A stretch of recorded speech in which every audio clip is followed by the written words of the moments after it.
Assalamualaikum warahmatullahi wabarakatuh. Selamat datang di channel Bengkel Horor. Apa kabar teman-teman semua? Semoga teman-teman selalu sehat dan bahagia dimanapun teman-teman berada. Dalam kesempatan ini, saya akan melanjutkan kisah tentang Daryati, kuntilanak bunting sumur tua.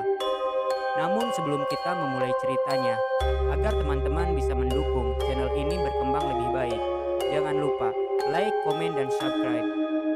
Oke, tanpa berlama-lama, mari kita masuk ke alur ceritanya. Cerita lanjutan ini akan beralih sudut pandang pada Narto. Dia adalah cucu dari Pak Lurah. Aku lahir dan besar di sebuah kampung kecil di bawah kaki Gunung Ciremai. Ujung kanan kiri, depan belakang kampungku, semuanya berbatas dengan hamparan persawahan yang luas.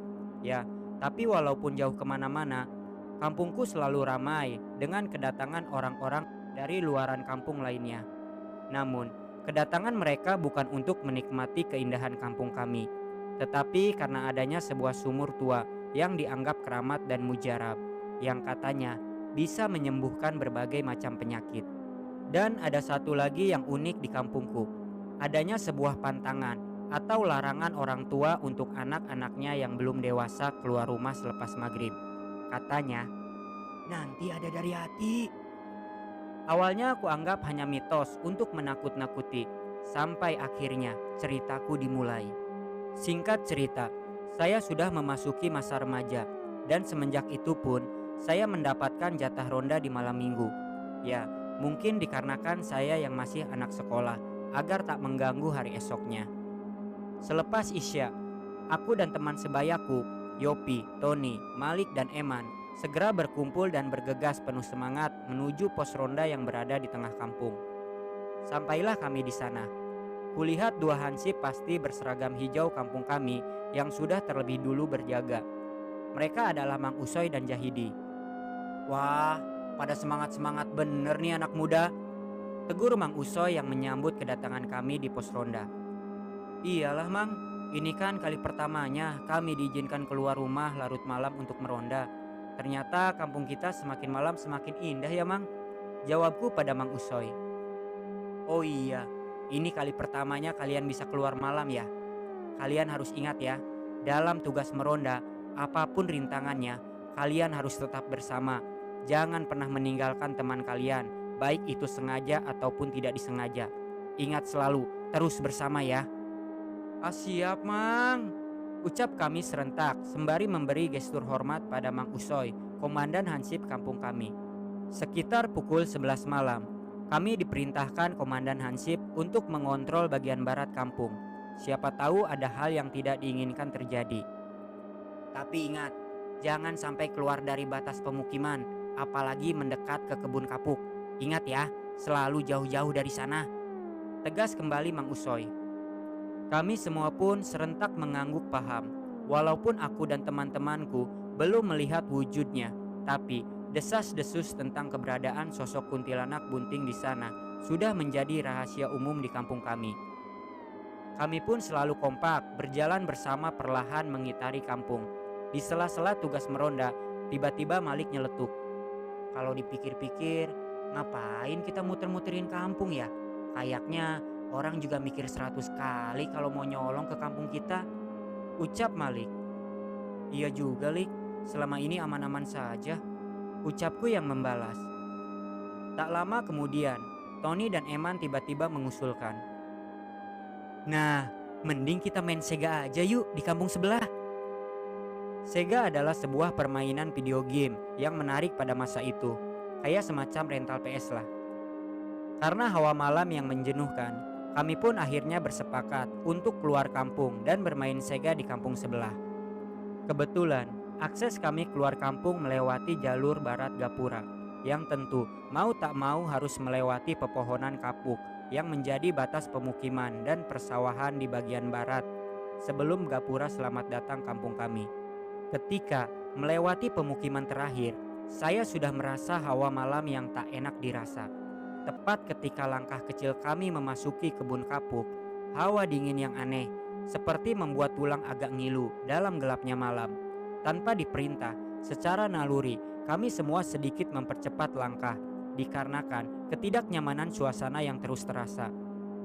Syukurlah, akhirnya langkah kami pun berhasil melewati area kebun kapuk, dan ketika kami sudah benar-benar keluar dari gapura selamat datang, mulailah kami berbincang kembali. Aduh, ampun. Ih, bisa-bisanya kampung kita beda sama kampung yang lain. Udah serem, jauh kemana-mana lagi. Celetuk Malik tiba-tiba. Hus, jangan sembarangan kalau ngomong, Lik. Udah, ayo kita main aja. Nanti malah kemalaman. Bisa dicariin sama Pak Hansip. Jawabku menimpali. Tak terasa 2 jam sudah kami bermain Sega. Kulihat jam di dinding sudah menunjukkan angka jam 12:30 malam.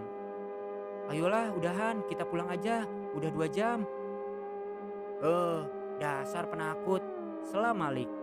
Namun Yopi, Tony dan Eman, mereka bangkit mengikuti ajakanku. Loh, kok malah mau ditinggal sendirian? Tunggu, aku ikut ah. Malik pun bergegas menyusul langkah kami untuk segera kembali pulang ke arah perkampungan. Sepanjang arah pulang, kami membicarakan soal keseruan tadi bermain Sega. Kami ketawa ketiwi. Sesampainya kami di gapura selamat datang di kampung, serentak kami diam, hening. Tak ada satupun yang berani mengeluarkan ucapannya. Pandangan kami sedikit terlempar ke arah sebuah pabrik penggilingan beras milik salah satu juragan di kampung kami. Bukan tanpa sebab, kami serentak bisu sepanjang perjalanan melewati pabrik beras. Karena di tempat itu juga terkenal angkernya di kampung kami. Benar saja, yang kami takutkan pun terjadi.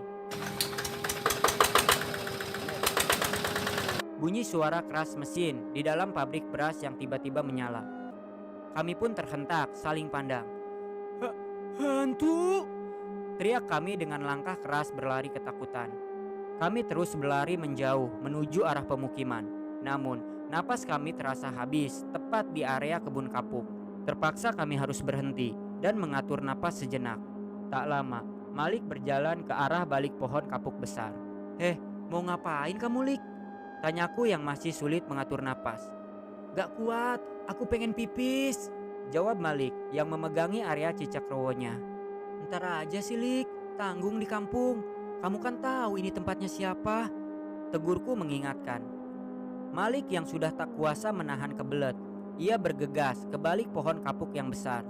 Di sana, ia segera pipis.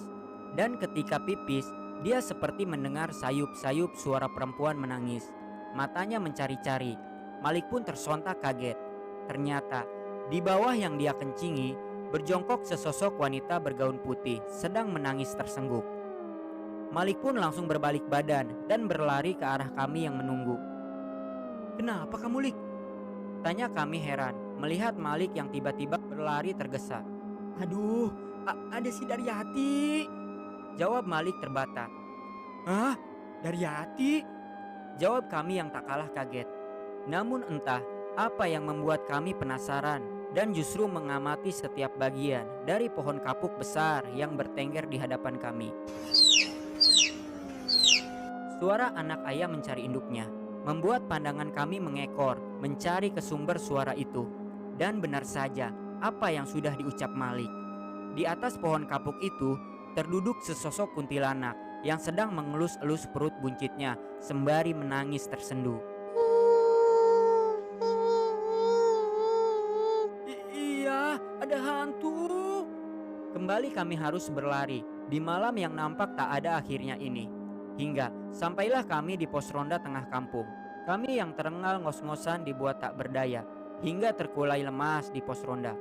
Mang Usoy dan Jahidi yang heran pun bertanya, kenapa kalian pada lari-lari? Apa ada maling di ujung kampung? Bukan maling, Mang, tapi lebih serem. Kami melihat kuntilanak, perutnya bunting di kebun kapuk, tuturku dalam sela mengatur napas. Hah? Daryati, saya kan sudah ingatkan, jangan sampai ke sana. Kenapa kalian malah ngeyel? Iya, Mang, maaf, ucap kami yang mengaku salah bersama-sama. Ya sudahlah, hitung-hitung buat perkenalan juga. Lebih baik malam ini sudahi saja ronda kalian dan segera pulang ke rumah masing-masing untuk beristirahat. Perintah Mang Usoy, komandan Hansip kampung kami. Alhasil, malam panjang ini kami akhiri dengan perkenalan kami dengan satu sosok yang awalnya kami anggap hanya sebatas untuk menakut-nakuti kami semasa kecil, yang ternyata Sosok Daryati kuntilanak bunting itu benar adanya gentayangan di kampung kami.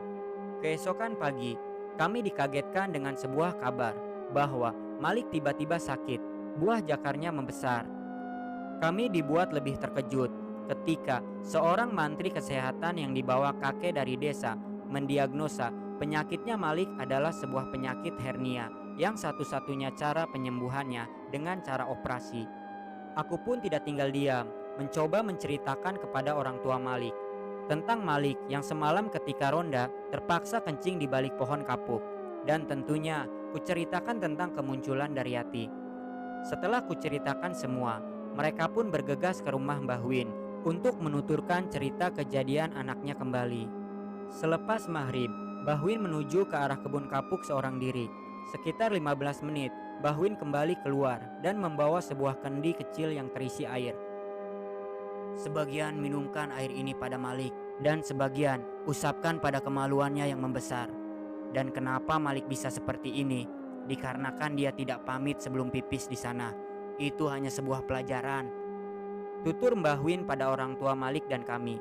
Mbah Win pun meminta kami agar selalu sopan santun dimanapun kami melangkah, karena bukan hanya yang terlihat, ada juga makhluk yang tidak terlihat. Secara tidak kita sadari, mereka hidup berdampingan dengan kita.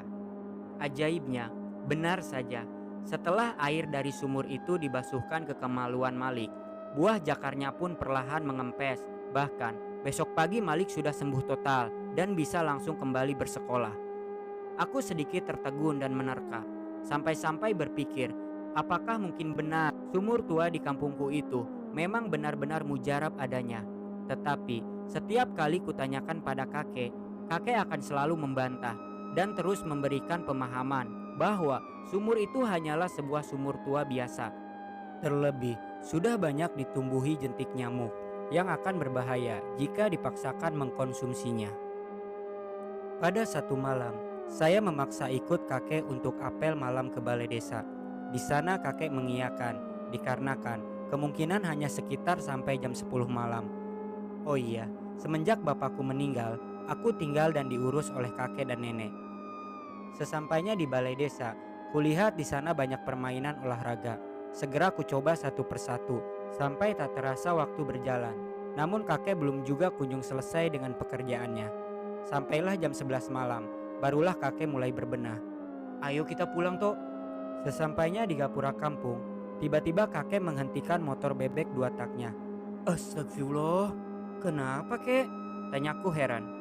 Kakek lupa, ini malam kliwon. Mata kakek pun tertuju pada sebuah bangunan pabrik penggilingan beras tepat di samping gapura kampung. Aku pun ikut tersentak dibuatnya. Bunyi mesin-mesin menyala dengan keadaan gelap gulita. Kakek menyempatkan diri mengintip ke jendela pabrik. Suara raungan keras menyentak, membuat kakek yang sedang mengintip ke dalam pabrik terperanjat dan hampir terjatuh. Aku pun yang berada cukup jauh sampai harus menutupi kedua gendang telingaku karena raungan keras yang terdengar tiba-tiba itu. Segeralah kami kembali melajukan motor melanjutkan perjalanan ke arah pulang.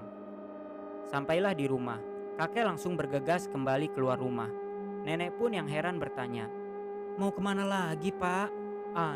Bapak mau ke rumah almarhum juragan beras. Duh, semenjak yang punya gak ada, sering kali bunyi sendiri mesin-mesinnya.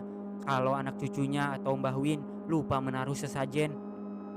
Setelah malam itu, keesokan harinya, anak pertama dari almarhum juragan beras itu pun mendatangi rumah kakek yang menjadi lurah. Maksud kedatangannya, selain meminta maaf karena terkadang pabriknya sering mengganggu ketentraman, dia pun menanyakan perihal cara pembersihan. Iya Pak Lurah, selain karena kami tidak bisa mengurusnya, sekarang pabrik penggilingan beras pun sudah banyak di mana-mana. Rasanya kami akan menutup saja pabrik beras itu, tutur Dani, anak pertama dari pemilik beras. Saya kurang tahu kalau soal pembersihan. Lebih baik kita coba tanyakan saja ke Mbah Win. Saya rasa dia lebih paham soal begituan. Karena diketahui dulu Mbah Win lah yang sering mondar-mandir tengah malam ke pabrik untuk memberi sesajen makhluk penunggunya semasa ayah dari sang juragan beras itu masih hidup. langsung saja kakek mengajak Bang Dani untuk ke rumah Mbah Win. "Kek, aku ikut ya," ucapku yang meminta. Makin gede, makin pengen tahu aja kamu toh. Ya udah, ayo buruan." Sesampainya di rumah Mbah Win, Bang Dani dan kakek pun mengutarakan maksud untuk melakukan pembersihan di pabrik berasnya. Mbah Win pun setelah sedikit lama terdiam mencermati, "Ada satu cara yang mungkin bisa, cuma jujur saja, saya pun masih ragu," ucap Mbah Win pelan. "Mbah, kalau sudah ada caranya, bagaimana kita coba saja? Ini sudah berlarut-larut dan semoga saja bisa," setelah kakek menimpali. "Kita coba untuk menjebak kedua sosok itu biar bisa masuk ke dalam botol kaca. Tapi botol itu harus kuritualkan dulu sampai kliwon berikutnya," tutur Mbah Win kembali. Dan tibalah pada malam kliwon berikutnya. Awalnya Mbah Win melarang saya ikut, tapi karena saya yang bersikeras, akhirnya Mbah Win pun mengizinkan. "Anak seperti inilah yang kelak bakal menjadi penerus pengganti kita, Pak Lurah. Memang titisan Ki Buyut Lampe keras kepala," ucap Mbah Win kepada kakek. Bunyi pintu berkarat lama tak dibuka. Kami pun segera memasuki bangunan pabrik beras terbengkalai itu. Pengap dan bau apek langsung terasa memenuhi rongga hidung. Sedikit kuedarkan cahaya senter di genggaman. Sarang laba-laba nampak berjamur di setiap sela atap-atapnya yang sesekali dilintasi tikus-tikus besar yang berlarian, membuatku sedikit merinding. "Mundur Jang, kamu jangan jauh-jauh dari kakekmu," tegur Mbah Win karena langkah penasaranku membuatku mendahuluinya. Maaf Mbah Win." "Cukup lihat, siapa tahu nanti kamu mau mempelajarinya Jang. Pak Lurah, bantu saya dengan membacakan doa-doa sesuai kepercayaan Pak Lurah." Baik Mbah Win." Kakek mulai membaca doa dan Mbah Win pun mulai bersenandung. Ini semacam kawi Sunda kuno. Entah, tembang yang dilantunkan dari bibir tua Mbah Win terasa memiliki aura mistis, membuat bulu kudukku meremang karena mendengarnya. Beberapa mesin tiba-tiba menyala dan berbunyi keras, disertai adanya auman keras seperti harimau yang marah. Mbah Win yang bersila pun seperti bergoyang, badannya memerah dan sempat kulihat dia beberapa kali kehilangan keseimbangan dalam silatnya. Dari balik gelap muncullah dua sosok kucing besar, satu hitam, satu lagi berwarna putih, yang terus-terusan mengaum menatap tajam ke arah kami. "Dani, Narto, cepat kalian sentuh ikat pinggang Pak Lurah. Jangan lepaskan sampai saya menyuruhnya," perintah Mbah Win dalam silanya yang bergoyang. Sekilas kulihat ikat pinggang kakek mengeluarkan kilat cahaya kuning gading yang membentuk seperti payung yang dimiringkan ke arah kedua sosok harimau yang berada tidak terlalu jauh dari Mbah Winta yang bersila. Satu sosok hitam mencoba meloncat ke arah kami, namun sosok itu selalu terpental, seolah kelibatan cahaya kuning dari pancaran kilat ikat pinggang kakek menahan terkamannya. Dan satu sosok putih kulihat berhadapan langsung dengan Mbah Win. "Hei, jin bodoh, kalau memang kamu hebat, buktikan. Kamu bisa keluar dari botol yang kugenggam ini," teriak Mbah Win yang mengacungkan sebuah botol kaca di genggamannya. Si putih pun mengaum. Tiba-tiba kucing besar itu mampu berbicara seperti manusia. "Dasar manusia lemah, akan kubunuh kau." Setelah itu berubahlah sosok itu menjadi kepulan asap putih yang masuk ke dalam botol. Dengan bersenandung, Mbah Win segera menutup botol kaca itu menggunakan ibu jarinya. Terlihat Mbah Win mulai mengeluarkan darah dari lubang hidungnya dan kembali ia menantang si hitam. "Hei hitam, kembaranmu sudah terperangkap di botol ini. Apa kamu tidak mau menyelamatkannya?" Sembari mengacungkan botol kaca yang dia pegang, si hitam pun meraung marah dan menjadi gumpalan asap hitam, menyusul si putih yang sudah terlebih dahulu masuk. Ditutuplah kembali lubang botol itu dengan ibu jari kiri Mbah Win. Tangan sebelah kanan Mbah Win tiba-tiba mengangkat keris dan menghantamkannya ke ibu jari tangan kirinya yang menutupi lubang botol. Bunyi tulang jari beradu dengan besi keris. Sontak, seketika ibu jari itu pun terputus dan memuncratkan darah segar. Kami yang mendengar dan melihat itu pun seketika terasa ngilu. "Aih, sudah selesai Pak Lurah," ucap Mbah Win yang kondisinya melemas. Mbah Win tak apa-apa," ucap kakekku yang merangkul. Terdengar ada suara yang tak asing di telingaku. Setelah ku perhatikan ke arah suara itu, ternyata itu Daryati yang bergelantung di salah satu ujung kayu penyangga atap pabrik. Daryati kek, ucapku yang ketakutan. Iya, kamu tenangkan dirimu Tok, jawab kakek sembari memelukku. Mbah Win segera menyerahkan botol itu ke Bang Dani. Besok, bawa botol ini ke sendang mata air sebelah wetan kampung. Masukkan saja ke lubang batu yang berada di tengah sendang. Kenapa nggak Mbah Win saja sekalian, Mbah? Ucap Dani yang gugup. Kalianlah yang dulu meminta, kalian pula yang harus mengembalikannya. Tutur Mbah Win sedikit emosi. Iya baik, Mbah. Setelahnya, kami pun bergegas keluar dari area dalam pabrik itu. Tapi saya sempat menoleh ke arah Daryati tadi menggantung. Ternyata dia sudah tak ada di sana. Kenapa kamu, Jang? Tanya Mbah Win dalam selaknya membalut luka dari putusan ibu jarinya yang nampak masih merembaskan darah segar. Tadi ada Daryati, Mbah Win, ucapku. Iya, dia membantu Mbah. Syukur-syukur ada dia. Mbah kan sudah sepuh, sudah kurang baik fisiknya. Cara ini juga Mbah dapat dari penerawangan di sumur tuanya Daryati, tutur Mbah Win. Sedikit wejangan dari Mbah Win. Tidak selalu dengan ilmu dan kekuatan. Kadang kita bisa menang dengan taktik dan strategi, terlebih jika lawan kita memiliki ilmu di atas kita. Lanjut lagi, di kampung kami hanya ada sekolah madrasah untuk SD, sedangkan sekolah SMP dan SMA ada di kampung sebelah. Waktu itu kami pulang ke sorean karena harus mengikuti latihan paskibra sekitar pukul 5 sore. Kembali, aku, Yopi, Tony, dan Malik berdiskusi. Pulang lewat mana ya enaknya? Lewat utara aja, lebih cepat.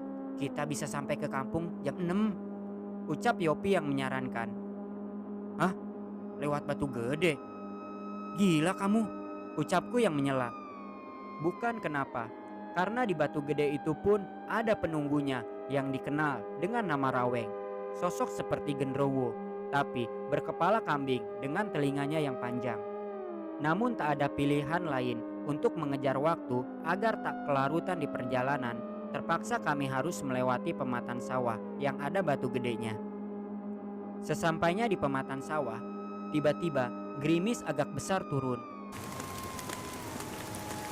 Kami segera melepas sepatu agar tidak kotor belepotan lumpur basah.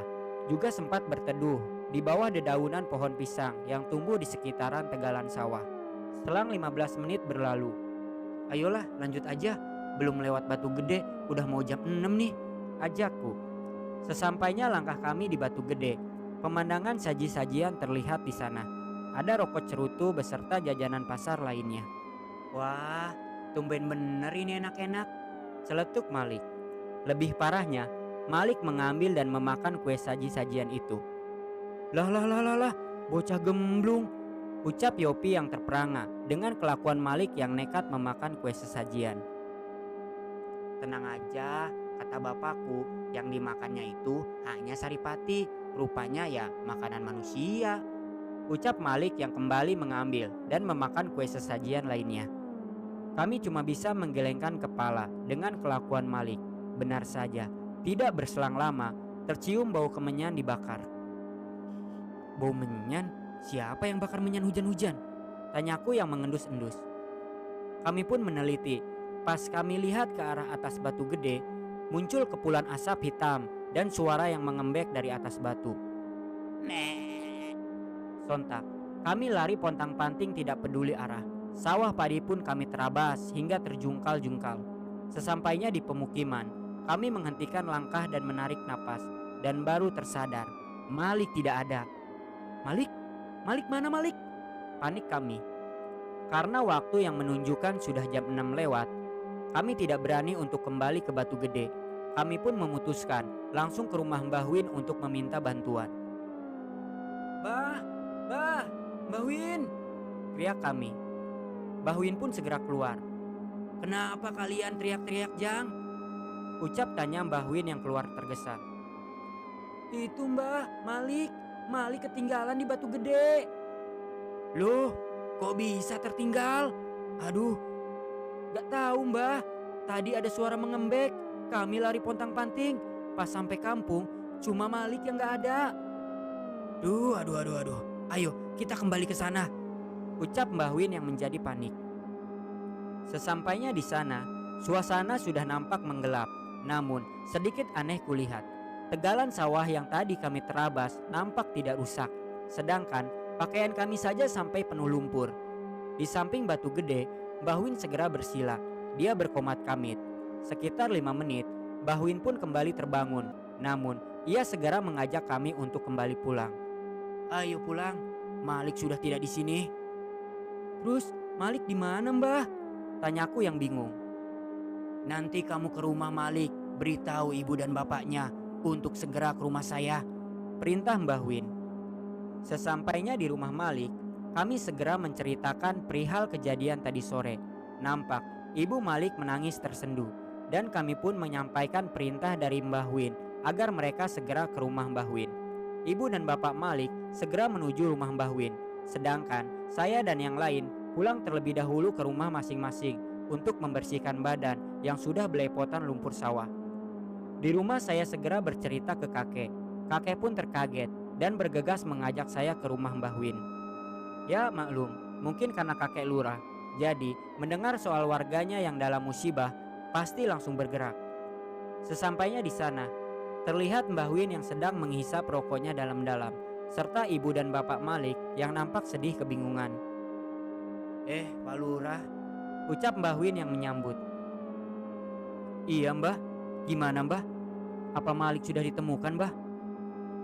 Belum Pak Lurah, cuma pas tadi saya meditasi di Batu Gede, ya Raweng hanya kesal karena ketidaksopanan Malik.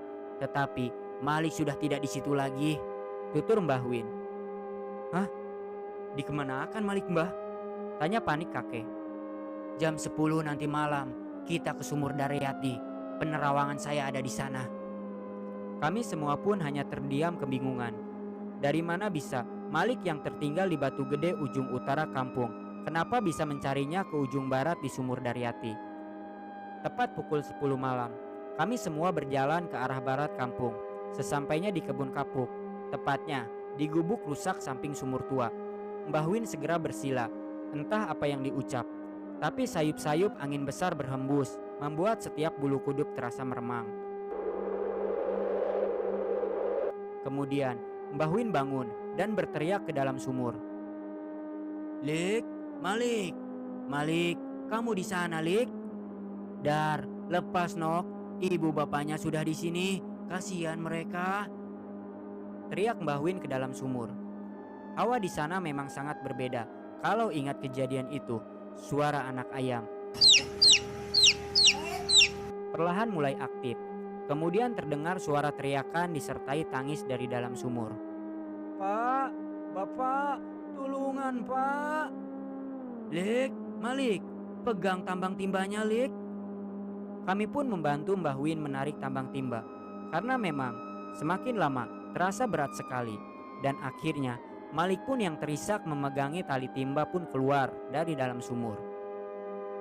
Sekedar untuk mengingatkan, sumur tua itu permukaannya tidak semua air, tapi adanya batu besar di dalamnya. Jadi mungkin disitulah Malik berdiam. Setelah Malik keluar dari sumur, terdengar suara cekikikan melengking. Ternyata dia ada di atas pohon kapuk besar, tepat di samping sumur. Ya, dia Daryati. Sudah, ayo kita segera pulang, ucap Mbah Win sembari membopong Malik yang masih lemas dan sedikit basah kuyup. Setelah kupegang Malik, bukan basah air biasa ternyata. Ini lengket dan kucium. Bau anyir bangkai ikan. Setelahnya, sekitar 4 hari Malik sakit sawan. Setelah normal, Malik pun kembali bersekolah dan di kelas saya sempat bertanya bagaimana kabarnya dan perihal apa yang dia alami. Lik, kok bisa kamu gak ikut lari? Tanyaku. Sewaktu kita lihat kepulan asap, aku pun coba lari, tapi kaki gak bisa kugerakkan. Pundakku terasa berat, Lama-lama muncul tangan besar yang merangkul, berbulu dan mengembek. Dia ngomong kayak gini, "Kamu makan makananku, jadi kaulah ganti makananku." Oh, hahaha. Tiba-tiba muncul juga sosok perempuan dengan kulit hitam seperti gosong terbakar. Iya, soalnya bau angus gitu. Sembari berlenggok-lenggok mengeluarkan lidah panjangnya. Suaranya jak, jak, jak.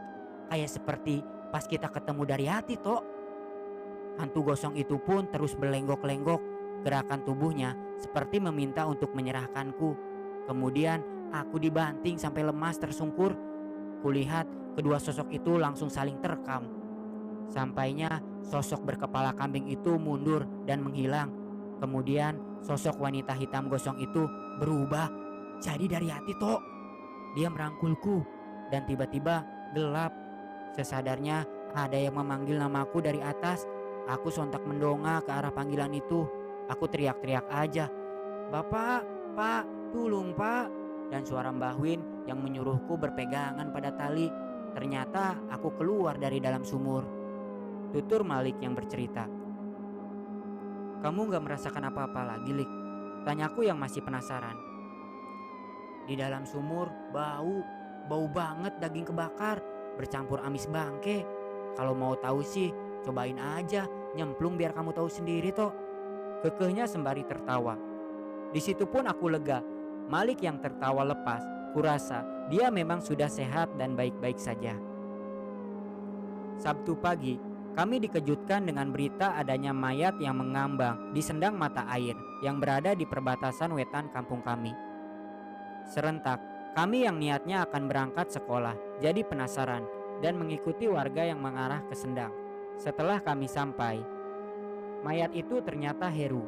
Heru adalah anak kedua dari juragan pemilik pabrik beras, dan kondisi dari mayat itu nampak aneh. Dia mengambang berbalut tikar anyaman yang melilit. Kedua tangannya sampai kakinya membengkak, seperti sudah terlalu lama dalam air.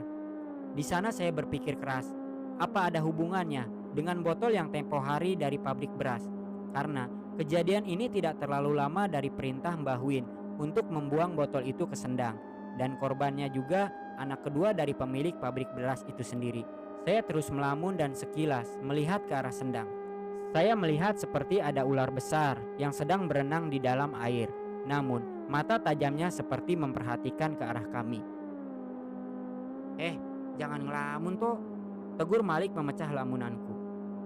Anu Lik, anu ada yang meninggal malah ngelamun. Sudah, ayo kita berangkat sekolah. Sudah telat nih, ajak teman-temanku. Sepulangnya sekolah, aku bertanya kepada kakek soal penemuan mayat tadi pagi. "Gak tahu toh, masih diurus pihak yang berwajib," jawab singkat kakek. "Kek, dia mati bukan dibunuh manusia, Kek, tapi dibunuh penghuni sendang." Kakek nampak terkaget dan melamun keras. "Kakek tahu toh, pihak kepolisian hanya prosedur kewajiban kakek sebagai lurah untuk melapor. Ya, kejadian meninggalnya dari hati saja belum ada hasil dari semenjak kamu bayi." Seperti biasanya, setiap ada kejadian janggal di kampungku, Mbah Win dan kakek pasti sering berdiskusi. "Aksdi memang sudah keterlaluan. Aku harus menegurnya sebelum dia semakin banyak memakan korban dari hasratnya terhadap ilmu kebatinan." Apa Mbah Win yakin sudah siap dengan kemungkinan Aksdi akan marah dan semakin keji, Mbah? "Saya yakin Pak Lurah, kita ini sudah tua. Mumpung saya juga masih hidup, jangan sampai penyesalan dibawa sampai mati. Ya, semoga adik saya bisa tersadar Pak Lurah." Setelah berdiskusi dengan kakek, Mbah Win pun mendatangi rumah adiknya itu. Dikarenakan Mbah Win sendiri yang melarang kakek untuk ikut. Ya, karena ini adalah urusan keluarga dan resikonya juga besar jika berurusan dengan Aksdi, seorang dukun sakti yang terkenal di kampungku. "Aksdi!" ketuk Mbah Win. Ternyata yang bertamu kakakku tercinta yang bertahun-tahun tidak mampir padahal satu kampung. Sembari menyindir, Aksdi mempersilahkan Mbah Win masuk ke dalam rumahnya. "Mau minum apa, Win?" "Gak usah Aksdi, saya gak lama. Begini Aksdi, kita ini sudah tua, sebentar lagi juga mati. Ya, setidaknya kita bisa mati dengan hati yang damai. Kamu mengerti ucapanku, Aksdi? Sembari menahan raut marah, muka Aksdi memerah. Winta, kamu yang salah jalan. Keluarga kita memang ditugaskan menjadi abdi Nyai Begendit. Dari hidup bahkan mati, semua akan dijamin oleh Nyai, Winta. Astagfirullahaladzim, Aksdi. Oh, hebat sekarang. Kamu sudah bisa menyebut kata itu. Siapa yang ajarin? Si lurah keparat itu. Kamu dan dia, kalau bukan kakak dan teman kecilku, sudah sedari dulu aku binasakan. Pungkas Aksdi yang penuh rasa amarah. Sebaiknya kau cepat pergi kalau kedatanganmu untuk menjadi musuh. Aksdi, tolong kamu pikirkan baik-baik. Sembari meludah, Mbah Aksdi berkata, kalau memang mau mati, biar ku kirim kalian ke neraka secepatnya. Minggu-minggu kelam penuh kelabu. Sekelabu awan hitam yang bertabur dengan hantaman petir di setiap waktu menjelang malam. Kenapa? Karena Aksdi memulai serangan teluhnya. Setiap lepas maghrib, pasti selalu ada hujan besar diiringi dentuman petir yang keras. Tapi bukan itu yang warga takuti. Tapi setelahnya, kentongan bambu silih berbunyi bersahut-sahutan. Teriak warga yang sedang menjaga malam. Mentok putih atau entok bodas diyakini semacam teluh tingkatan tinggi. Kenapa? Karena setiap atap rumah yang dihinggapi mentok bodas, maka orang yang dituju oleh teluh itu akan disiksa dengan datangnya sakit yang aneh, sampai kurus kering dan meninggal. Kadang saya pikir, mending Manaspati, dia menghantam, langsung menghilangkan nyawa tanpa menyiksanya perlahan. Mentok putih akan hinggap di atas atap rumah yang menjadi targetnya. Salah satunya adalah rumah saya sendiri. Ya, sekarang kakek sakit. Setelah ada warga yang melihat mentok itu hinggap di atas moncong genting rumahku. Seringkali aku terjaga, karena pasti setiap malam mentok itu akan hinggap kembali, sampai korbannya tutup usia. Malam itu sembari melamun di teras rumah, sayup ku dengar bunyi kepakan sayap. Sontak aku berlari ke halaman rumah dan mendongak ke atas genting. Mentok itu datang lagi. Aku segera berteriak dan membunyikan kentongan berulang-ulang. Mentok, mentok. Sampai para warga pun datang untuk membantu. Tidak cuma warga, aku pun melihat Daryati yang berdiri di atas pohon mangga depan rumah. Dia hanya terdiam menatap mentok putih itu. Mbah Win pun seringkali datang, tapi kulihat fisik Mbah Win berubah semenjak kemunculan mentok putih yang berseliweran di kampungku. Ia nampak kurus, sekurus tulang yang hanya berlapis kulit. Setelah Mbah Win bersila merapalkan mantra, mentok itu pergi jauh meninggalkan atap rumahku. Seketika Mbah Win terjatuh dan memuntahkan darah. "Mbah, Mbah," ucapku sembari mengangkat punggung Mbah Win yang terkapar. Jang, Mbah kewalahan. Setelah kakekmu ikut sakit, setiap hari sendiri mengusir teluh-teluh itu.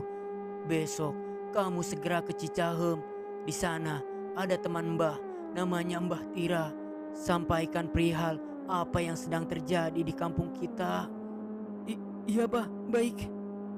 Aku dan warga segera membopong tubuh Mbah Win yang terkulai, masuk dan membaringkannya di salah satu kamar di rumahku, dekat di samping kakekku yang sedang sakit. Lemah, kondisi mereka lemah. Tak tega jika ku ingat-ingat masa itu. Terlebih, setiap datang waktu maghrib, kakek seringkali berteriak kesakitan. Pasti, kakek merasa sakit yang teramat sangat. Aku hanya bisa meneteskan air mata di setiap hari menjelang malam. Dalam pikiran normalku, ingin ku datangi si Aksdi sialan itu, biar ku bacok saja kepalanya sampai hancur. Orang biadab yang tak layak disebut manusia. Keesokan paginya, aku ditemani Malik segera menuju Cicahem guna mencari kediaman Mbah Tira. Sesampainya di Cicahem, kami segera bertanya kepada salah satu warga yang kami jumpai. "Pak, mohon maaf, Bapak tahu kediaman Mbah Tira?" tanyaku. "Oh, Abah Tira, lurus aja, A. Nanti AA sampai di ujung ada sawah. Nah, di situ AA bisa lihat ada rumah di tengah sawah. Itu rumahnya Abah Tira," tutur si warga yang kami tanyai. "Oh iya, makasih ya Pak." Kami pun bergegas kembali melanjutkan perjalanan. Sesampainya di ujung desa Cicahem, benar, kulihat memang ada rumah satu-satunya di pematang sawah. Dengan segera kami hampiri. "Assalamualaikum, Mbah." Waalaikumsalam. Ucap balasnya. Oh, Ujang-Ujang. Ada apa ke sini? Oh iya, ayo silahkan masuk dulu. "Mbah, mohon maaf, kedatangan saya ke sini atas perintah dari Mbah Win." Aku pun menceritakan tentang teluh yang terjadi di kampung kami. Sampai-sampai Mbah Win pun sekarang dalam kondisi payah kritis. Entok bodas ya. Sembari menghisap rokok lintingannya. Tak kusangka masih ada yang menggunakan teluh itu. Teluh yang menyiksa korbannya sampai mati. Apalagi dengan jumlah banyak. Seperti yang kamu katakan, Jang. Pasti orang ini bukan orang biasa, tuturnya. Ya sudah, kalian pulang dulu. Saya akan persiapan dulu. Nanti sore saya datang ke kampungmu. Rumah Pak Lurah kan? Tanya Abah Tira memastikan. "Betul, Bah. Kami tunggu kedatangannya ya, Bah. Kalau bisa secepat mungkin," tuturku. Ya. Jawab Mbah Tira singkat, yang hanya bengong sembari menghisap rokoknya. Hari pun mulai gelap, ditandai kakek yang merintih-rintih kesakitan setiap lepas maghrib. Nenekku pun di setiap hari mendengar rintihan sakit dari kakek, ia selalu ikut menangis. Sampai kulihat ada kelainan di bibirnya. Bibirnya membengkok, seperti orang yang mulai kena stroke. Seringkali kuingatkan untuk beristighfar. "Udah, Nek, sabar. Ini ujian kita. Kakek pasti sehat kembali, Nek," ucapku lirih. Tapi ya apalah daya, bahkan aku sendiri pun akan menangis di saat kakek merintih kesakitan. Mbah Win pun masih terbaling lemah di atas kamar sebelah. Sementara ini Mbah Win di rumah kami. Karena Mbah Win pun hanya hidup sebatang kara, juga agar aku dan para warga tidak repot untuk mengurusi. Hari pun mulai semakin gelap. Dalam hati aku bergumam, apa yang akan terjadi malam ini dengan kondisi Mbah Win yang terkulai sakit? Mbah Tira pun sampai larut malam begini belum datang. Gumamku yang merasa cemas. Sekitar pukul 10 malam, akhirnya Abah Tira sampai di rumahku. Segera ku ajak masuk, sembari mengecek keadaan kakek dan Mbah Win. Makhluk seperti apa yang ada di balik semua ini? Sampai-sampai kau seperti ini, Winta? Ucap Abah Tira. Dan lanjut ke kamar kakek. Melihat kondisi kakek, Mbah Tira mengajakku menjauh dari orang-orang rumah. Jang, maaf. Kamu harus tahu. Maaf kalau omongan Abah akan bikin kamu sedih. Ucap Abah Tira. Memang kenapa, Bah? Maaf sekali lagi. Mungkin kamu gak bakal percaya kalau kakekmu itu harusnya sudah lepas. Cuma ada yang menahannya jadi sulit keluar. Ucap Abah Tira menuturkan. Maksud Abah apa? Tanyaku yang bingung. Begini, Jang. Kamu kasihan sama kakekmu atau tidak? Kasihan lah, Bah. Makanya manggil Abah biar bisa cepat selesai perkara di kampungku ini. Juga kakek dan Mbah Win bisa lekas sembuh kembali. Tapi khusus untuk kakekmu, besok pagi kita ritualkan pembersihan aura negatif. Kamu rebuskan daun kelor dan cari batok kelapa kuning. Setelah keningnya diusap daun kelor, kalau memang dia takdirnya sembuh, dia akan sembuh. Tapi kalau takdirnya harus lepas, dia akan segera lepas. Tutur Abah Tira. Sontak, aku pun terkaget mendengarnya. Bagaimana bisa aku melakukan hal itu kepada orang yang paling kusayang? Aku hanya melamun sepanjang malam itu. Sampai tak kuperdulikan lagi warga yang beramai-ramai membunyikan kentongan, tanda mentok bodas itu kembali datang. Berkecamuk semua dalam hati, kalau dilakukan dan hasilnya buruk, seumur hidup pasti akan kusesali. Karena keputusannya ada di tanganku, menerima ritual pembersihan itu atau tidak. Kuhampiri ibu dan kuceritakan soal pembersihan beserta resikonya. Nang, ibu yakin kamu dewasa, hidup dan mati itu di tangan Allah. Maka dari itu kita harus ikhlas dengan takdir yang nanti akan terjadi. Jujur saja, ibu pun takut kehilangan kakekmu. Tapi ketika ibu mendengar setiap hari kakek teriak kesakitan, ibu malah lebih sedih lagi, Nang. Kutatap lekat-lekat wajah kakek dan nenekku, sembari beristighfar. Ya Tuhan, berilah jalan terbaik untuk kakek, nenek dan Mbah Win. Keesokan paginya, kami pun melaksanakan ritual pembersihan. Nampak setelahnya, raut wajah kakek yang mulai bisa tenang. Sampai selepas maghrib pun, kakek sudah tidak menjerit kesakitan lagi. Ada rasa tenang di hati kami. Mbah Win semakin lama berangsur pulih. Namun, tidak dengan kakek. Takdir berkata lain. Ketenangan berganti dengan tangis. Selang 3 hari setelah ritual pembersihan itu, ternyata kakek harus meninggal. Al-Fatihah. Dari awal sampai selesainya penguburan, tak berhenti aku menangis. Selepas pengajian malam, aku yang penuh emosi berjalan ke arah sumur Daryati. Di sana, aku berteriak-teriak seperti orang gila. Daryati, woi, keluar! Bisa-bisanya kau diam saja. Kau biarkan orang yang semasa hidup baik kepadamu. Apa ini balasanmu? Keluar kau! Aku bertolak pinggang dan melotot marah ke arah sumur. Hanya bau gosong yang tercium sebagai jawaban. Sosok itu sama sekali tidak muncul. Sampainya, Abah Tira menyusulku. Jang, bukan begini caranya. Kalau kamu mau tahu, Daryati pun bersedih. Dia menangis di dalam sumurnya. Jangankan Daryati, bahkan Mbah Win dan Abah pun kekuatannya masih jauh di bawah makhluk ganas itu. Seketika aku terkulai lemas sembari merenung. Apa yang sudah saya lakukan? Kehilangan orang yang disayang membuatku lupa diri. Ayo Jang, kita kembali ke rumahmu. Kita buat strategi untuk mengalahkannya. Mendengar itu, sontak aku bersemangat kembali. Abah Tira, Mbah Win, dan beberapa sesepuh kampung berdiskusi tertutup di rumahku.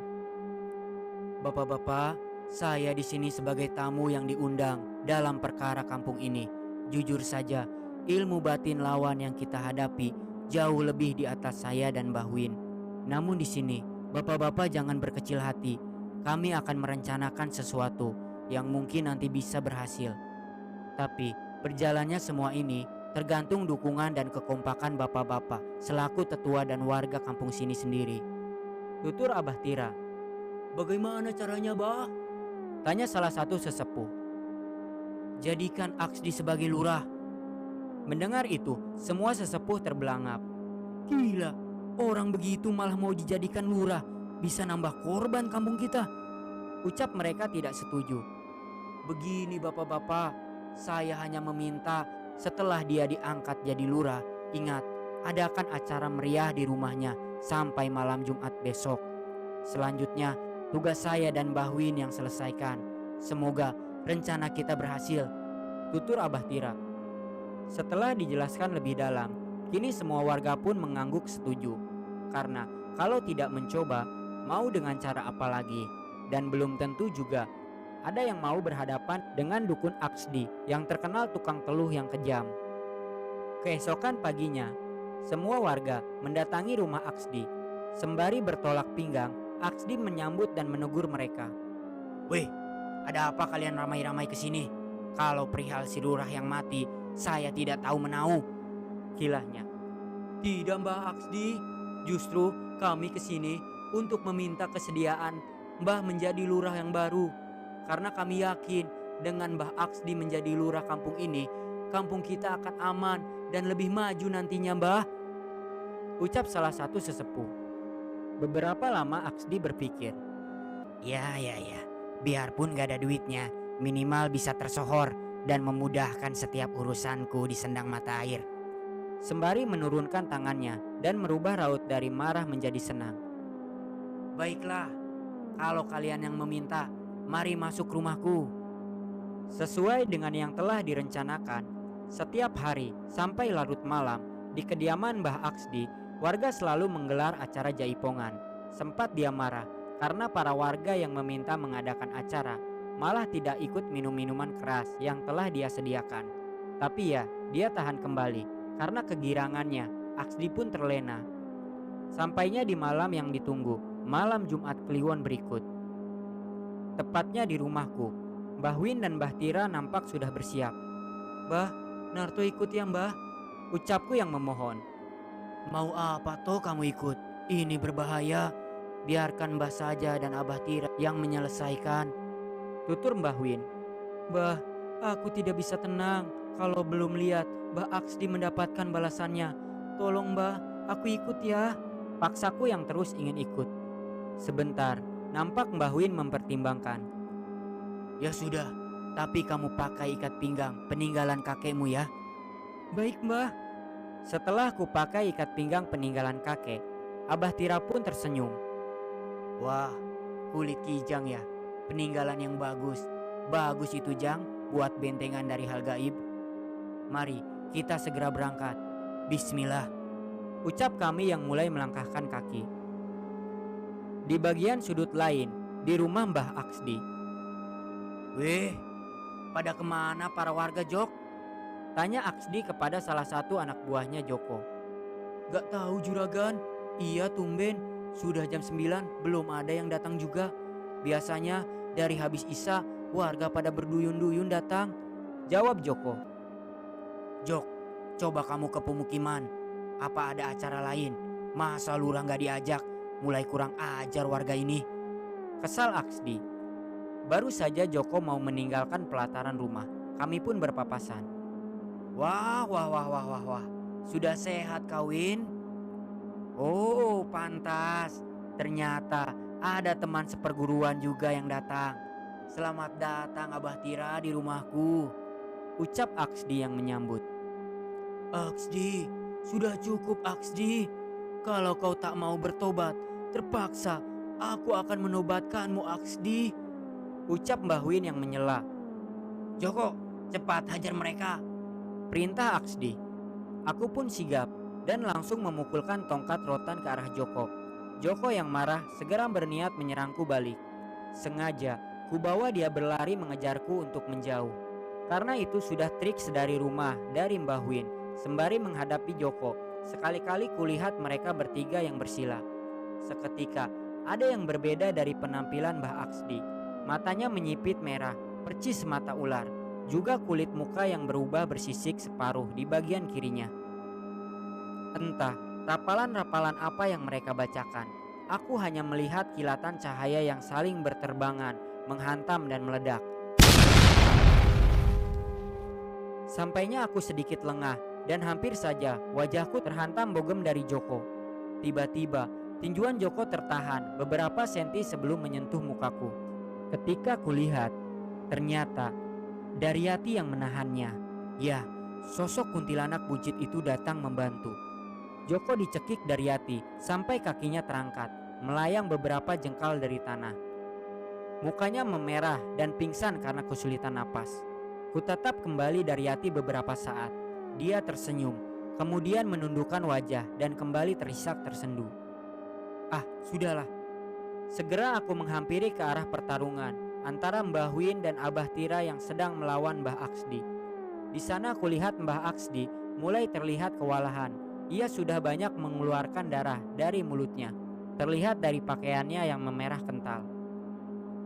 Nyai, Nyai, Nyai, teriak Aksdi. Seketika suara decisan ular sangat keras terdengar. Sosok ular besar dengan meleok cepat menghampiri Aksdi. Sosok itu berubah wujud sebagian tubuh dari pinggang sampai kepala menjadi sosok wanita cantik berkebaya hijau. Begendit Sari, pantas saja dia mampu mengeluarkan teluh mentok putih dengan jumlah banyak. Ucap Abah Tira pelan. Aku terkejut, mataku membulat lebar, menatap sosok yang baru kali ini kulihat. Sedikit kupundurkan kaki, pinggangku terasa panas, dan semakin panas. Kulihat, ternyata ikat pinggang peninggalan kakekku bercahaya terang. Lihat Winta, kulit kijang pun sampai mengeluarkan cahaya berlebih. Kita harus berhati-hati. Baik Abah Tira. Mereka berdua pun menyiapkan kuda-kuda. Dalam selanya, Mbah Win berucap, Toh, lepas saja ikat pinggangmu. Aura ini terlalu kuat. Bisa-bisa kamu kesakitan dan terluka menahan panasnya ikat pinggang peninggalan kakekmu. Tapi ingat, jangan jauh-jauh dari ikat pinggang itu. Tutur Mbah Winta. Tunggu. Aku sudah tidak ada urusan dengan Aksdi. Aku datang hanya menghormatinya sebagai abdiku. Ucap Nyai Bangendit Sari. Apa maksud Nyai? Tanya Aksdi kebingungan. Hei Aksdi, kamu telah terjebak. kau sampai lupa tidak memberikan sesembahan yang semestinya kau berikan kemarin malam kepadaku. Jadi, aku tunggu kau setelah mati untuk menjadi budakku." Sosok Daryati perlahan mendekat. Seiring langkahnya yang mengerikan, wujudnya mulai berubah menjadi sosok hitam gosong yang dipenuhi borok dan luka di sekujur tubuh. Ia menyeringai, menjulurkan lidah panjangnya, terus berjalan ke arah Aksdi. "Nyai, tolong Nyai. Saya berjanji akan memberikan sesembahan lebih lagi, Nyai," ucap Aksdi yang bergetar ketakutan. "Aku menginginkanmu, Aksdi. Kutunggu kau di alamku," ucap Nyai Begenditsari yang kembali merubah penampilannya menjadi ular dan pergi, meleok meninggalkan Aksdi yang sudah dalam keadaan dicekik sosok gosong Daryati. Daryati menjambak rambut Aksdi sampai terangkat kulit kepala Aksdi yang berurai darah segar yang menetes. Mata Aksdi pun dicongkel, dipaksa keluar oleh kuku-kuku hitam tajam. Terlihat Daryati nampak menyeringai senang, dan tidak sampai di situ. Teriakan Aksdi tak membuat Daryati berhenti. Justru kini kemaluan Aksdi dicabik-cabik hingga darah bermuncratan kemana-mana, sampai Aksdi pun tewas seketika dengan mengenaskan. Kulihat Mbah Win meneteskan air mata. Dia menangis sembari berucap, "Aksdi, Aksdi." Abah Tira hanya bisa merangkul Mbah Win yang menyaksikan adiknya tewas dengan mengenaskan. Entah apa dalam hatiku, ada rasa iba, juga ada rasa puas melihat Aksdi tewas mengenaskan. Daryati pun kembali ke sosok kuntilanak buntingnya. Ia tersenyum, lalu ia terbang melayang dengan suara tertawa yang melengking. Biasanya Daryati selalu menundukkan kepala dan terisak sedih. Mendengar kematian bapaknya, Hari pun kembali ke kampung kami. Dia meminta maaf kepada semua warga dan berharap bapaknya bisa dimaafkan dan diperbolehkan dimakamkan di kampung ini. Karena permintaan dari Mbah Win, akhirnya semua warga ikhlas dan menerima jasad Aksdi dikebumikan di area pemakaman kampung. Selesainya pemakaman, Hari bercerita kepada Mbah Win alasan dia pergi selama ini. Selain bapak itu penganut ilmu sesat, dia juga orang biadab tak bermoral, Paman, ucap Hari. Mbah Win hanya mengernyitkan dahi. Pada dasarnya, dia tahu kelakuan adiknya semasa hidup. Apa yang kamu maksud biadab tak bermoral, Har? Begini, Paman. Ketika aku dan bapak mengantarkan makanan untuk Daryati dulu, bapak menyuruhku untuk pulang terlebih dahulu. Tapi saya curiga. Akhirnya saya mengintip dari balik pohon kapuk. Kulihat bapak memandikan Daryati, yang seharusnya itu tugas warga perempuan. Dan tidak cuma memandikan, Paman. Bapak pun memainkan payudara dan kemaluan Daryati. Setelah dibersihkan, bapak membawa Daryati masuk ke dalam gubuk. Kudengar suara desahan biadab dari bapak dan Daryati seperti kesakitan. Sampai akhirnya, tak lama dari kejadian itu, Daryati hamil kan? Satu lagi, Paman, bapak pula lah yang mengirimkan teluh banaspati ke Daryati dengan tumbal wanita hamil sebagai bayaran, ucap Hari menuturkan. Apa? Aksdi. Kembali Mbah Win meneteskan air matanya. Andai kau mendengar teguranku sedari dulu, elus dada Mbah Win. Setelah kejadian-kejadian itu, kampung kami kembali normal. Normal dengan insiden-insiden berbahaya. Kalau untuk kuntilanak Daryati, masih ada sampai sekarang. Ya begitu, kadang ngisengin orang yang lewat tengah malam di kebun kapuk. Apalagi yang penakut, udah sasaran empuk. Entah juga, setelah kejadian itu, saya menjadi penakut. Pasti akan kabur lari tunggang langgang, padahal baru saja suara ciakan anak ayam. Ya entah, mungkin dulu saya berani karena ada rasa ingin menyingkap misteri sebab musabab bala di kampung. Sekarang semua sudah normal. Saya sekarang hanya tinggal berdua sama ibu. Nenek menyusul kakek dan bapak di tempat terbaik. Untuk jabatan lurah, sekarang diambil Pak Nanang. Dan semoga apa yang telah saya ceritakan bisa diambil hikmah yang baik-baiknya.